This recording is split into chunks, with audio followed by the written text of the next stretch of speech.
Well, good evening, folks. Natural gas market opens in a few hours' time, so let's have a quick look. This is the 4-hour chart on my broker, and as you know, I'm short from the top here at this red circle and arrow, and we've moved down a wee bit. Not much down. We got in about $2.32, and we're now at $2.24, so a few cents. Of course, when you're trading around the $2 level, 5, 6, 7, or 8 cents is quite a lot in terms of percentage. So the market opens in a few hours' time, and we may gap up or we may gap down. We haven't had a weekend gap for quite a long time, so this will be interesting to see if we do get a decent gap this weekend, and if we do gap down, perhaps we'll head down towards the bottom of the channel. This fractal pattern here is drawn from a previous move going back a few months, and once again, it's just an idea. It's a pattern that's happened before. It doesn't mean it's ever going to happen again, but it's just an idea of how this market trades and what could happen at this sort of level. So if we did get down to $2, and you'll remember that $2 is my first target for this move down, we may bounce up from there, or we may get down to my preferred area to buy natural gas, and that's around about 1.85. So that's where these paths go. Ultimately, as long as we're around $2 or below $2, natural gas is still pretty cheap. So I'm aiming for above $2, about $2.50.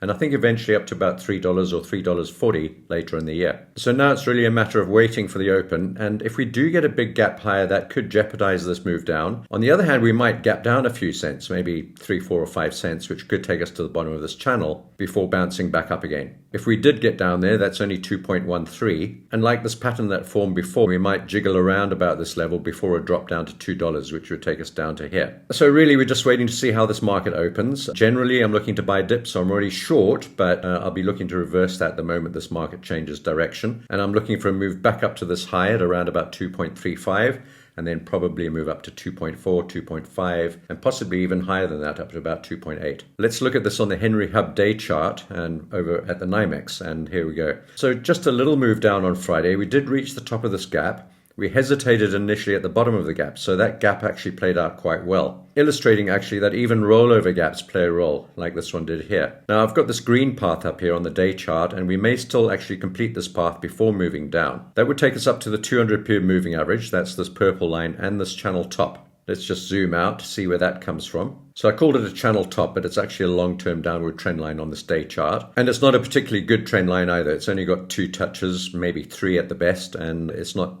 sort of that reliable. However, this 200-period moving average is pretty reliable, and it also coincides with this Fibonacci, the 50% retracement of the move from the top down to the bottom, and that would take us up to about 2.47, maybe 2.55. That move actually could extend up to the 618 fib, and that's at 2.68, so keep that in mind. However, in the short term, seeing as we've tried to top out at the current level, we may see a move down first and then back up.